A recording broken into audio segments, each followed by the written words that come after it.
Hello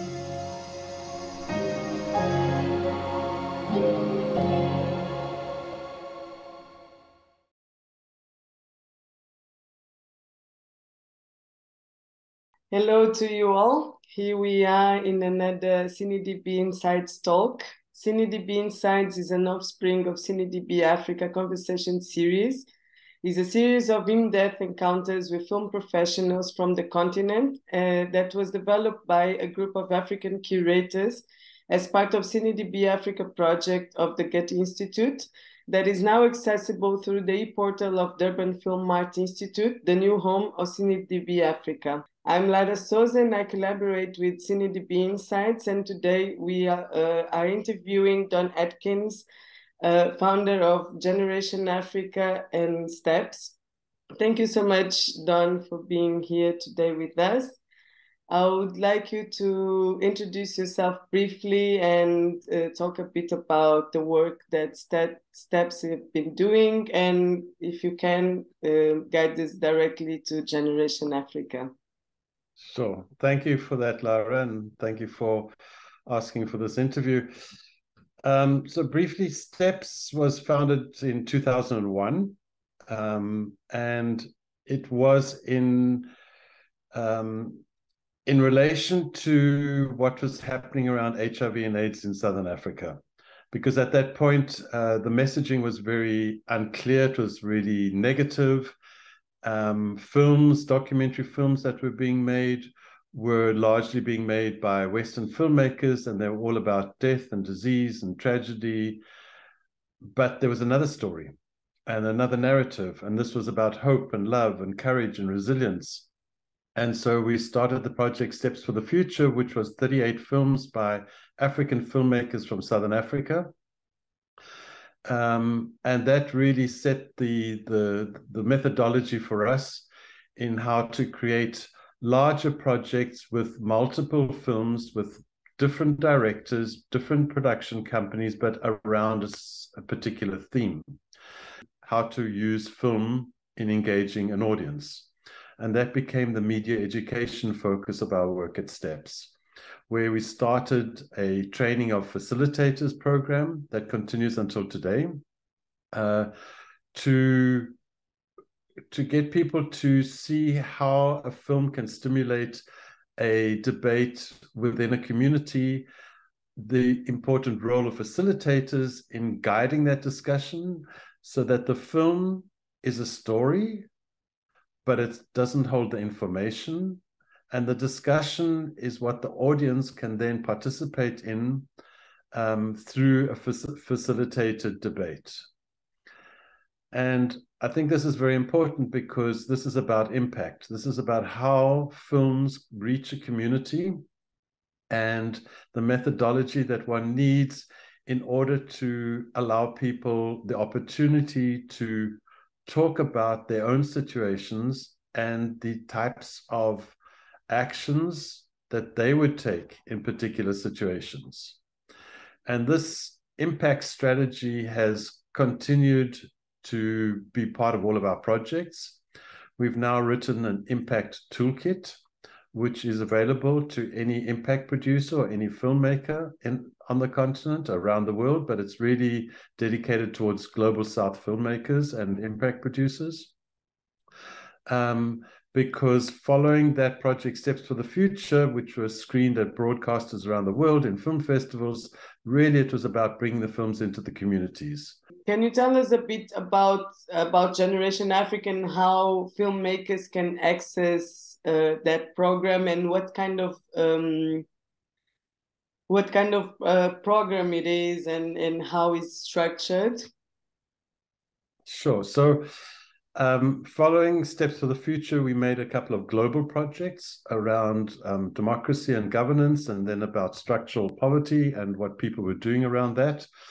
And then when we really looked at the work we were doing and evaluated, we thought we need to focus in on the African film industry, especially the documentary film industry, because there's such a lack of resources and so much opportunities for stories to be told and made and brought to audiences, that we felt if we started a project similar to Steps for the Future, around another theme that we could offer this opportunity to filmmakers. So we started Generation Africa as a project around youth opportunities, but seen through the lens of migration.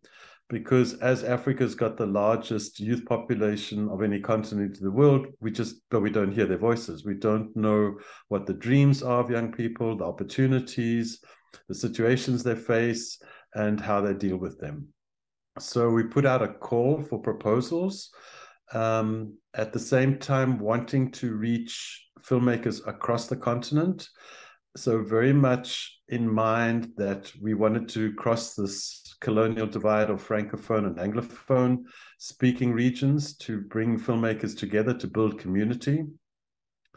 And we received a number of proposals that were then evaluated by an editorial group. And for that, we selected 45 projects that we held in-person workshops in Accra for English-speaking filmmakers from West Africa, Ouagadougou for the French-speaking filmmakers, and in Nairobi for the English-speaking filmmakers from Southern and Eastern Africa. Now, these workshops are really to allow people to develop their story with the support of professionals in the field. So there are documentary film experts, there are thematic experts, so it was about migration. We bring in artists and journalists to talk about story and the kinds of stories that are resonating with people, the kind of stories that need to be told. And following the workshops, we then have a system of providing some funding so that filmmakers can develop their projects further into more of a project dossier, a proper treatment and a teaser, which then can be submitted for selection to go into production. Now, the production followed a similar process where we work with the filmmakers and the local production companies as co-producers, supporting the filmmakers all the way through in their journey to realize the vision of their film. And this is about looking at how you make a film for an international audience, but having the freedom to develop a creative documentary, but also understanding the discipline that's needed to bring it to an international audience.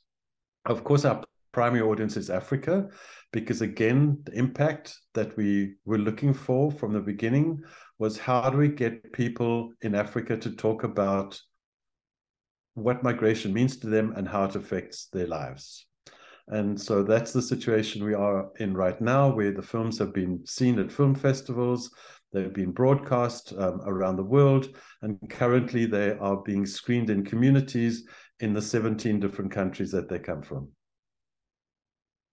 And you're now launching the second program, which is in climate change, and is the program it has the same structure, it has the same goals, but with another theme, or are you changing things inside, or you're changing the framework? The framework is generally the same. And so we're just starting with the story development workshops, which will then also go through these process of further development, going into production, and working with the filmmakers and the production companies to distribute the films, to bring them to audiences around the world, and then most crucially into the communities where they come from to get people to talk about the issues that they face. And of course, the climate crisis is the major issue facing the world at the moment, but where are the African voices? We need the African voices to tell the world what is happening in Africa, because we have a youth population that is very active. They're resilient, they're strong, they have amazing ideas, but without having stories about and with them, we don't really know what's taking place. Can you tell us a bit more about what the kind of profiles you're looking for, or stories, or if the story is more important than the filmmaker profile, or what is the balance that you're looking for in these two last calls? So the balance is very important, Lara. First of all, we ask that those who submit their story ideas have made at least one film that has been at a film festival or been on TV or made 2 films or some short films, so that they have that experience of knowing what a film entails in terms of telling a story. But then we want to give them the opportunity of widening that knowledge. And so we're quite cognizant of bringing in younger talent because they tell stories in a different way. And I think with the Generation Africa project, this is very clear. It's very able to see what kind of stories have come out through these new young talented filmmakers. We want a gender balance as well as a geographical spread across the continent. And for the new Generation Africa project on climate justice, of course, we wanted to bring in the Lusophone filmmakers and region because, again, we feel the separation is something across the continent that we have to overcome. And the best way we can do it is by building community amongst filmmakers, allowing them to get to know each other, to collaborate, learn from each other, and realize their own opportunities together. And just to land in a more specific example, so our filmmakers can understand a bit more what we are talking about, I think maybe The Last Shelter is a good example because I think it's been seen in different spaces, not only in festivals but in other spaces. Can you tell us a bit more, like the journey since the development in bigger terms, but so filmmakers can understand what are the process inside of the program? So Last Shelter is interesting because when the filmmaker Usman Samaseko from Mali submitted his story idea, it was very much centered on migration, but and that was because he had a personal experience through his uncle who took the back route to Europe and nobody ever heard from him again. And so he wanted to look at how migration was affecting families, and that was important from him for a personal reason. But during the story workshop, he met a journalist who told him about a particular place in Mali, in his own country, in a town called Gao, where there was a house of migrants. And this house of migrants was a resting place for people who were on their way out on the back route, wanting to reach Europe, but also for those who were returning, who were not able to get through all the dangers and the difficulties of crossing the Sahara and needed a place to recover and recoup and again get that support from a community of people in order to continue their journeys. So it was really a halfway house for people leaving and for people coming back, that they were given support. So he went there with his development grant and met the people who were running this house that was funded by Caritas, and found some interesting protagonists that he wanted to follow up on. When he then brought this first material that he filmed back and made it into the teaser, it was so very strong that we were just really happy that he was able to find a new focus for his story because of having met this journalist. The film then became a co-production between the company in Mali, DS Productions, with a French production company, which was Les Films de Bari, and with Us Steps in South Africa. So a 3-way co-production that allowed additional support to come to the production, as well as financing that comes from different sources. And the film has done well, as you've said. It's been seen by many people, and it is a very powerful statement that came from Usman and can be seen on AfriDocs. And can you tell, since you mentioned, can you tell us a bit more about what AfriDocs is and how filmmakers can have access or can reach you about distribution and yeah. I mean, there were two things. When we started AfriDocs, there was no platform for African stories, documentary films in particular, to reach audiences across the continent. So in many cases, films were being made, often by filmmakers from outside the continent. They would make a film in Tanzania, for instance, but people in Tanzania would never get the opportunity to see it. And then for African filmmakers, how do they reach their audiences with their films? There are some film festivals, but those are quite focused audiences. And to get a film across the continent, we had to create a platform in order to allow that to happen. And so AfriDocs came into being with the support of the Bertha Foundation. And what was important for us is that it shouldn't cost anybody to watch the films. We wanted to make the films freely available to anybody without the impediment of having to pay a fee to watch them, because we felt this was only fair for audiences to reach as wide an audience as possible. And also because future filmmakers come from people who, especially young people, who have the opportunity to watch films like these and start understanding what story is. And I think the films that are on the AfriDocs platform hold a very wide variety of styles, of stories from filmmakers from across the continent, and give a very clear view of what's going on.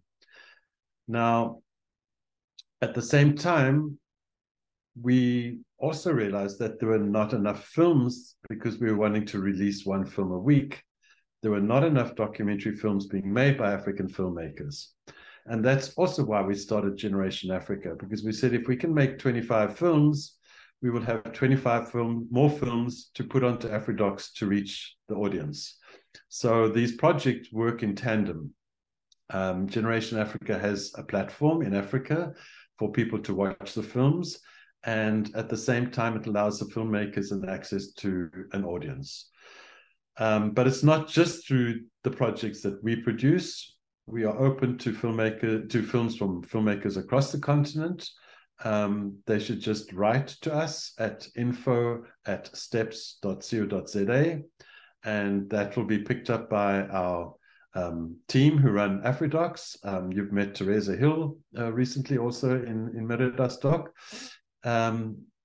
And so Teresa will then engage with the filmmakers about their films and opportunities for these to get put onto AfriDocs. So AfriDocs is an online platform that puts African content available for an African audience for free. That's it? That's correct. We also collaborate with broadcasters, with TV stations in Africa, but they are often reluctant to put strong films on their channels. But when we do find good broadcast partners, then we look for collaborations so we can reach even wider audiences. How can filmmakers start to engage with Generation Africa even before the next call come up? I think it's about engaging with filmmakers from their own communities, from their own countries, and seeing if there's a way that they can collaborate in the production. And so it's about learning that process, because the support that we provide to the filmmaker throughout that process is almost like a film school that has no walls. We bring in documentary film experts that can work from story development through to dramaturgy. We bring in editors to work with local editors, with a director, editors who have international experience, just to help craft that story. So if filmmakers get to know about a colleague who's making one of those films, there could be opportunities for them to somehow be part of that process. Of course, it's all dependent on how many resources we can bring to the project, how we'll be able to access that. But we're very cognizant as well that African documentary filmmaking in Africa needs to be far better resourced. And by bringing films to an international audience, it allows these filmmakers to go forward with their craft, network. We really like to bring the filmmakers to the film festivals, to industry events where they can meet other colleagues from around the world and find new avenues for stories. So it's about, for young filmmakers, helping them get onto that path and then giving them the confidence of having made a film so that they can continue with their filmmaking. Lovely. Thank you so much, Don. I think this was really useful and helpful. And thank you so much for the filmmakers that are listening to us. And yeah, thank you. Muito obrigado.